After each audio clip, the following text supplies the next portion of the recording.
Hello, pre-calculus folks. This is Ms. Backfish, and I am here to do a new video on lesson 4.7, and I'm very excited because this is an inaugural video of a new setup I have at home with a new microphone and a new dock cam. So let us see how this goes. This is the guinea pig video, and you are part of making history. Isn't that exciting? So lesson 4.7 in our dual enrollment pre-calculus class, has three main goals. The first one is evaluating inverse trig functions for angles on the unit circle.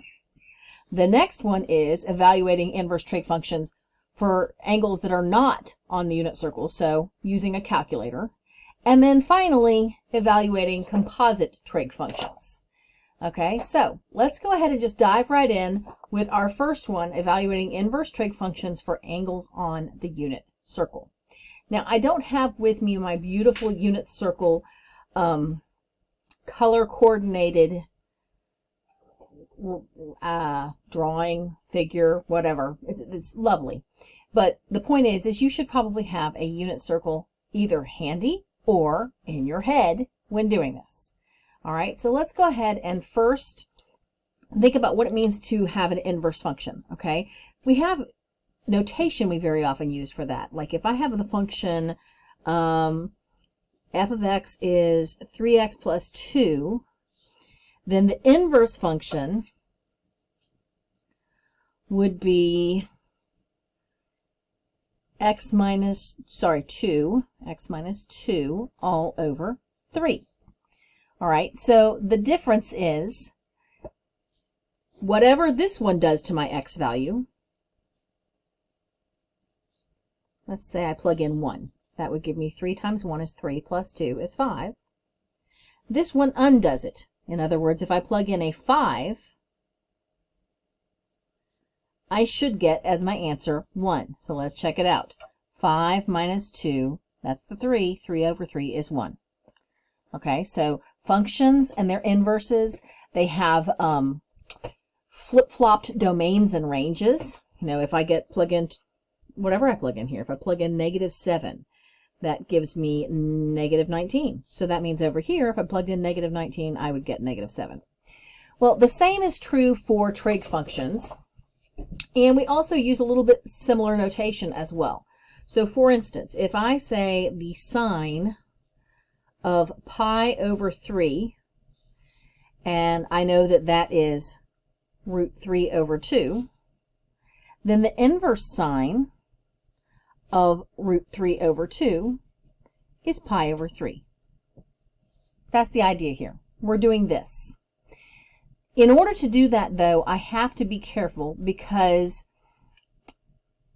there's more than one possible answer. If I just ask you, if I say, what is the inverse sine of root 3 over 2? Okay, well, in other words, I'm saying, what angle do I need to find the sine of to get root 3 over 2 as my answer? Well, there's lots of possibilities here. One is the one I just said, pi over 3. Another one is sort of reflected across the y-axis from there, 2 pi over 3. That would also give me the same answer. If I took the sine of 2 pi over 3, I get root 3 over 2. If I take the sine of, let's do a coterminal angle, like for instance 7 pi over 3, or how about 8 pi over 3, or maybe go the other way, go backwards, rotate clockwise instead of counterclockwise. That gets me to, what, negative 5 pi over 3 or negative 4 pi over 3. I could keep going forever. There are infinitely many angles that if I take the sine of that angle, I will get root 3 over 2. So that's why we have to have some conventions about what we are going to limit ourselves to when we do this. And here's how that works. If we are talking about a positive value, we're going to assume that we're in the first quadrant because that's where everything is positive. Okay, so if I'm asking you for the inverse sine of a positive or the inverse cosine of a positive value, or the inverse tangent of a positive value, or inverse any other function, you know, the cosecant or secant or cotangent, then I'm going to be assuming that that angle is, I'm looking for the angle in the first quadrant that has that value, that the sine of that angle gives me whatever I'm looking for. In other words, inverse sine of, and I give you a positive value, we're going to assume first quadrant. Now, when cosine, if I do the inverse cosine and I give you a negative value, in other words, I'm saying, like I said, I ask you, what is the inverse cosine of negative 1/2? Something like that. Okay, in other words, the answer for the cosine is negative. Well, cosine is negative here or here. We're going here. Cosine's not negative over here, remember. So if I am given a negative value and asked what angle would give me this cosine value, I'm going to look for the second quadrant. I'm going to give you an answer from the second quadrant only. So for cosine, if it's positive, give the first quadrant answer. If it's negative, give the second quadrant angle that gives you that value. Now, for sine and tangent, they're not negative over here. They're both positive over here. Actually, that's not true. That sine is positive over here, tangent is negative. But sine is positive here, so we need to figure out a different place to find the negative values for sine. That would be down here. So if you were asked to find the inverse sine of, and then the answer you're given, or the value you're given, is negative, then the angle you're looking for is going to be right here. Now, let me just point out that the way I like to think of this is everything's positive in the first quadrant. If it's negative, for cosine and sine, we're just going to the closest location that would give me a negative. In other words, we're trying to stick close to the first quadrant. Sine, the closest location is here. That's negative. Cosine, the closest location is here. That's negative. And then tan, we're just going to stick with sine. No particular reason. You could think of it because tan is, remember, sine over cosine. So maybe it has a nicer relationship with sine. But we're going to stick with sine and say, okay, tan would be negative either place, but let's go right here with the sine. So tan, negative values, inverse tan, we're going to give the angle that is here. Now, the thing is, we're not giving the angle that is in the fourth quadrant, however. And my dog's about to start barking, so I'm going to pause this. All right, so where was I? Sorry, the dog was barking.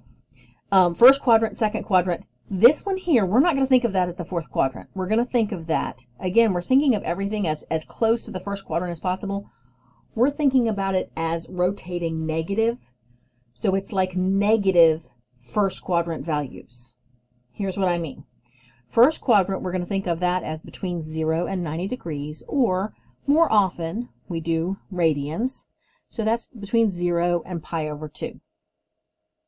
Okay, so for inverse cosine, we go between, between 0 and pi over 2, yes, but we also go ahead and extend it, if it's negative, over here to between pi over 2 and pi, or 180.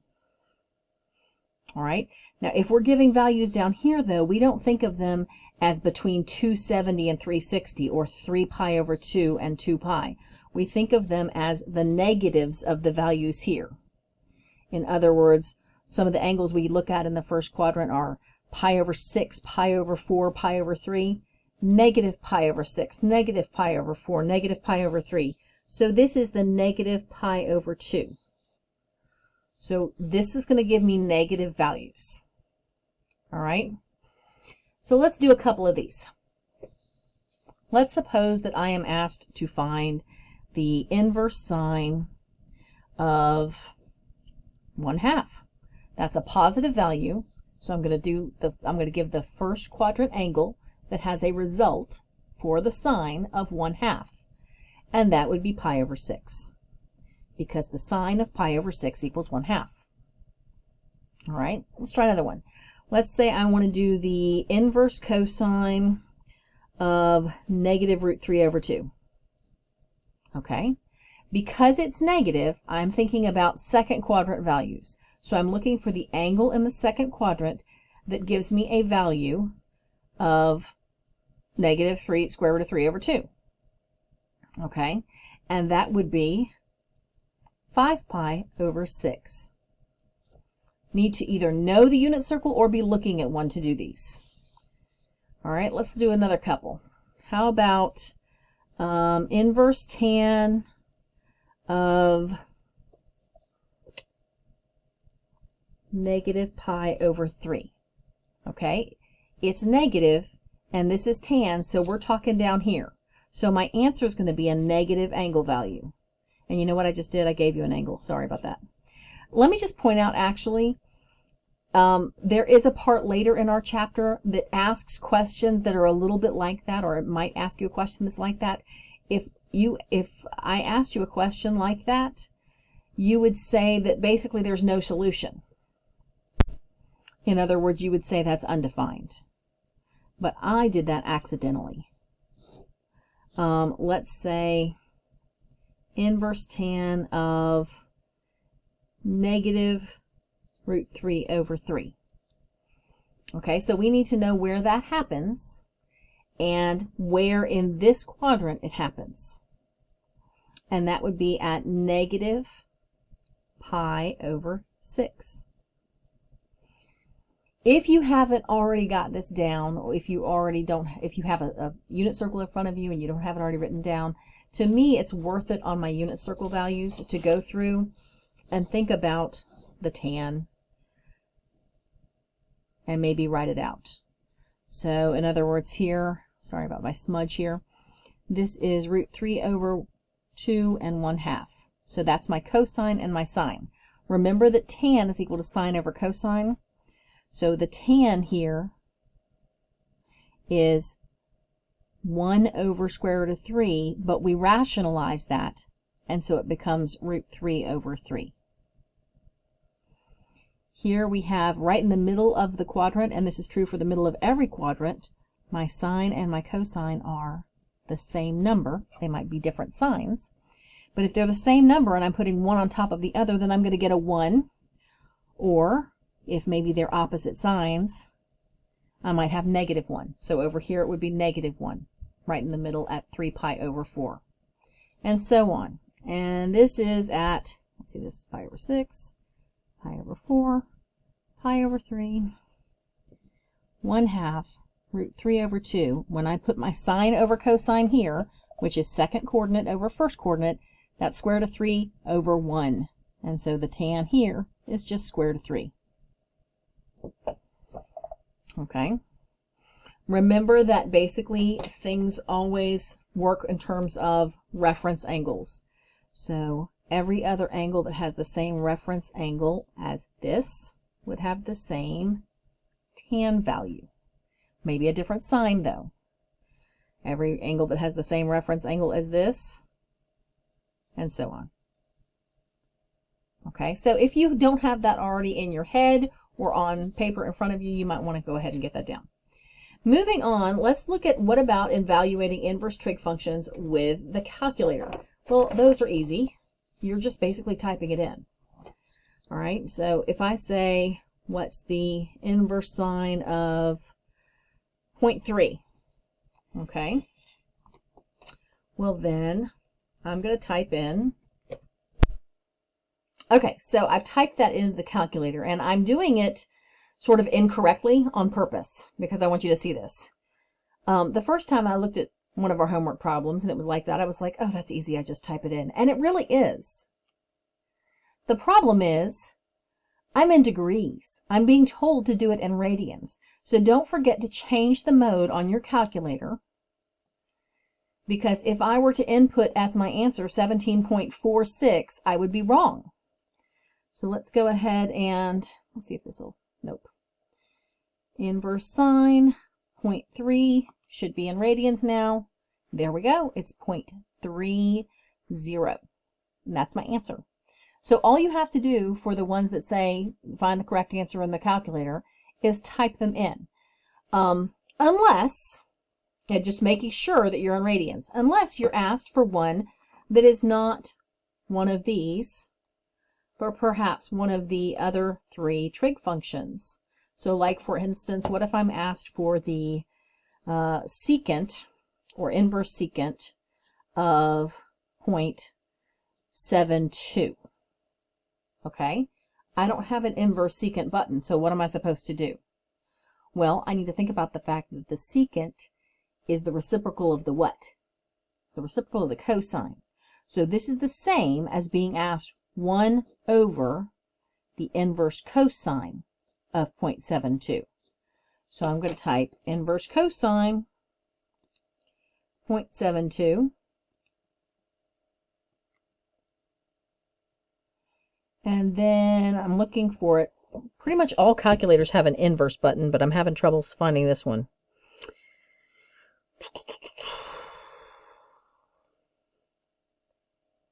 I don't see it. I'll see it as soon as I stop looking on camera. That's what always makes me get the wrong thing. But you could go ahead and just say 1 divided by that number. And there we go. It's 1.30 is my answer. You could also put it in like that to begin with. 1 divided by inverse cosine 0.72.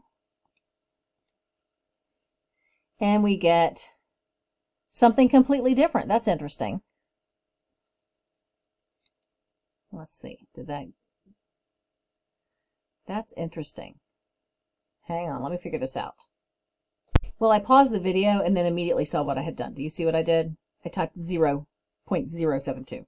It's 1 divided by inverse cosine 0.7. Whoops, it's not doing it. And we have to go back forever and ever. Sorry about this. I know there's another way. Sorry. I tend to just do that when I get something I don't like. There we go. And we get the same thing we got the other way. Okay? So 1.30 is what I would get there. Now, before we go, really this is all you have to know about this, is make sure you're in radians, and then use your reciprocals if it's not sine, cosine, or tangent. But before we go anywhere else, there is something else I didn't finish talking about with respect to these guys. And it goes back here. Okay? It's just how we state this. How we state what this is saying right here. And you may see this in the directions. Okay, so when we ask for the inverse cosine, we say that we're looking for values between 0 and pi. That's the interval on which we evaluate the inverse cosine, between 0 and pi.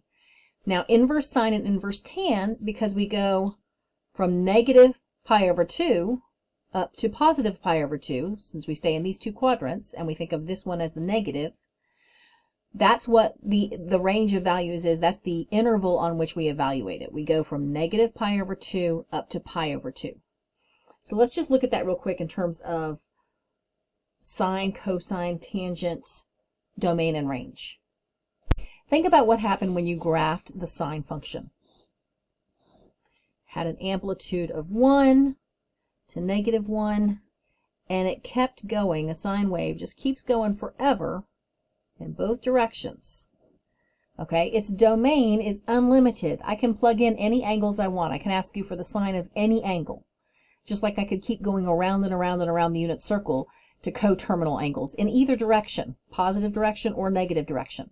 Its range, however, was limited to values between negative 1 and 1. That was unless you had a vertical shift, which I don't think we did many of. So the sine has an unlimited,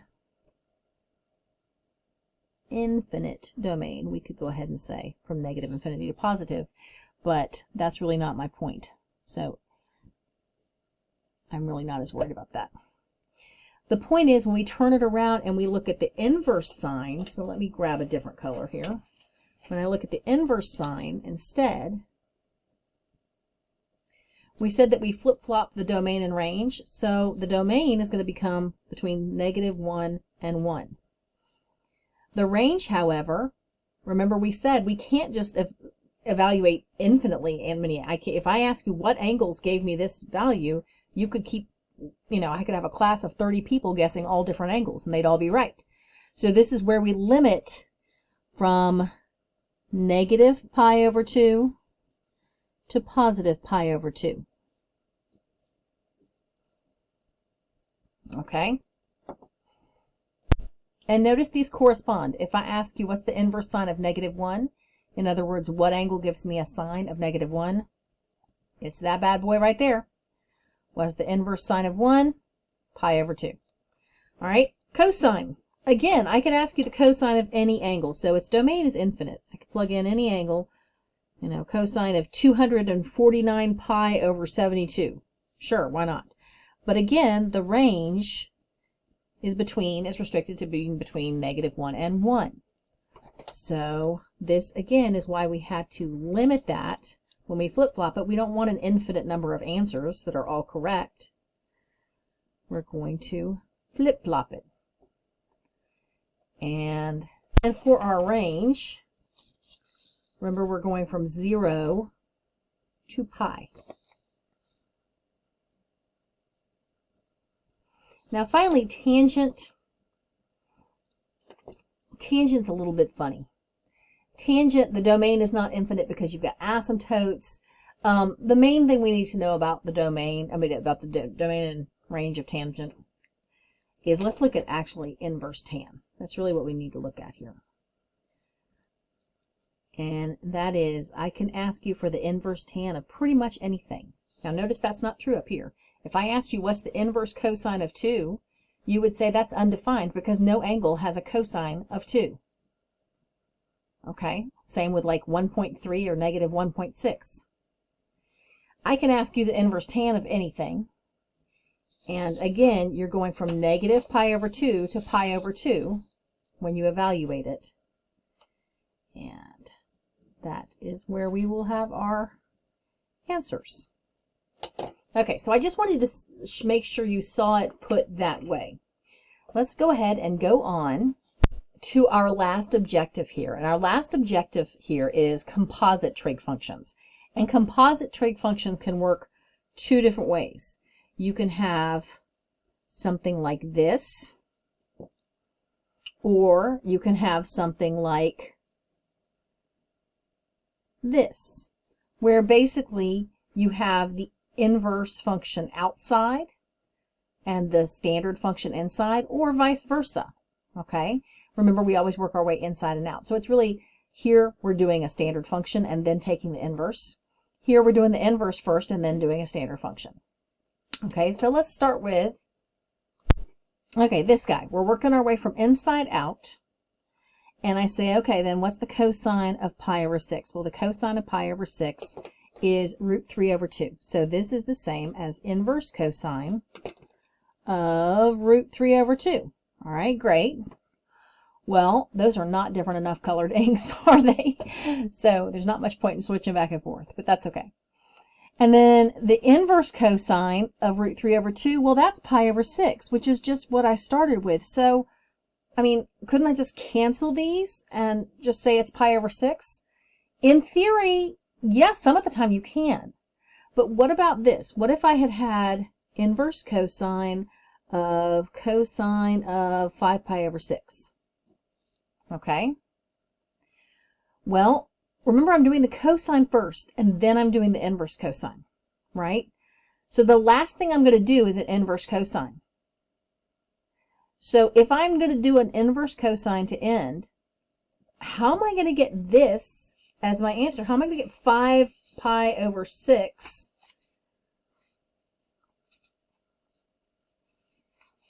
Actually, I'm going to have to go backwards here. I meant to do a sine one like that. I apologize. Totally blew my point there. Here we go. Let's say it was this. I apologize. I'm going to end up doing an inverse sine.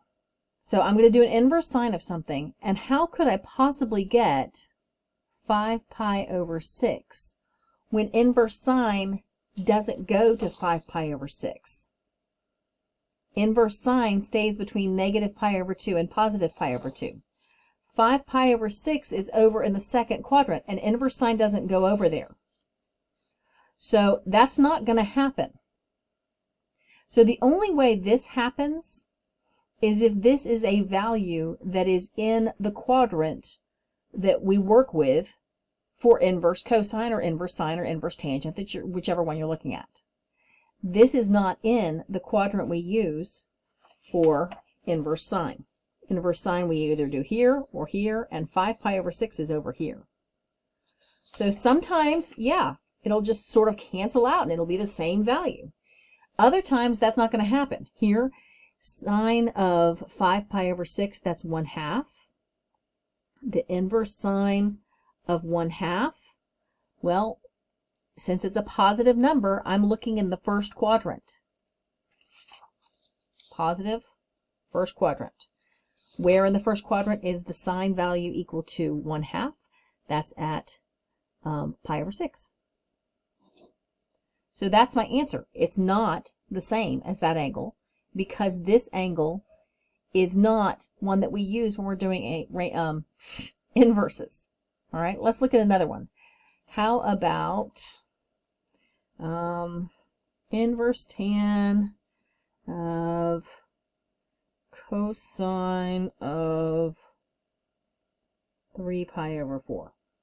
Okay, what's the cosine of 3 pi over 4? That's negative root 2 over 2. So this is now inverse tan of negative root 2 over 2.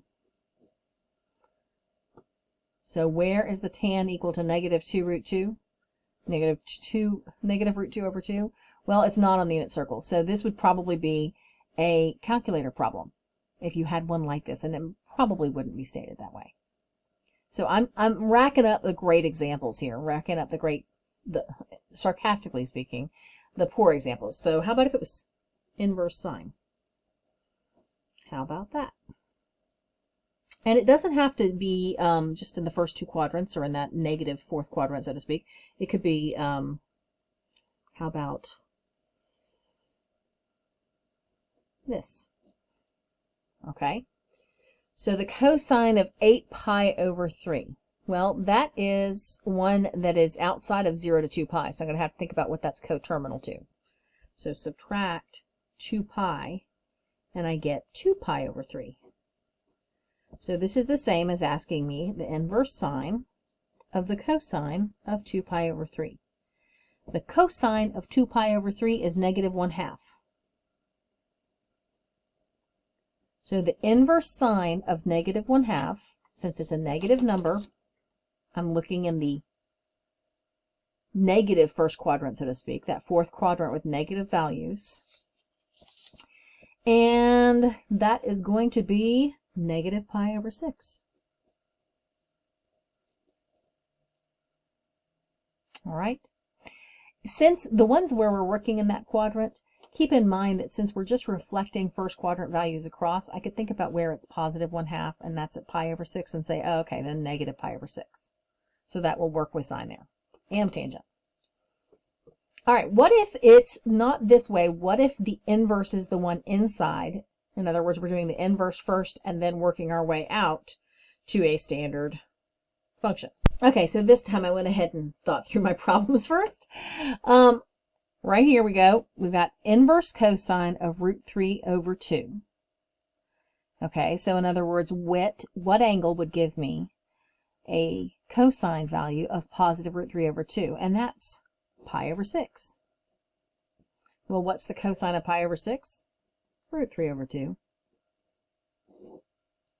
So we're good there. All right, how about this one? I want you to look at these values here and compare to this one, because there's going to be at least one thing like this in your homework. That's an angle. We don't do inverse trig functions of angles. The angle is the answer when we're doing inverse trig functions, because remember, it's like the sine of this angle gives me this value. So the inverse sine of this value is what angle? And we say, oh, it's this. So this we should not have inverse sine of an angle. So this we would say is undefined. All right. Next up, the inverse tan of, let's make it more interesting. Let's make it negative root 3. So I have to think about what angle gives me a tangent value of negative root 3. And remember, if it's negative and it's tangent, I'm looking down here. Okay. So that's going to be negative pi over 3. So this is cosine of negative pi over 3. And the cosine of negative pi over 3 is 1/2. And so that's my answer. Okay, last one, and we're going to call it a day. Inverse cosine of negative root 3 over 2. So that's saying what angle has a cosine value of negative root 3 over 2. So we're going to be thinking about the second quadrant, and that's going to be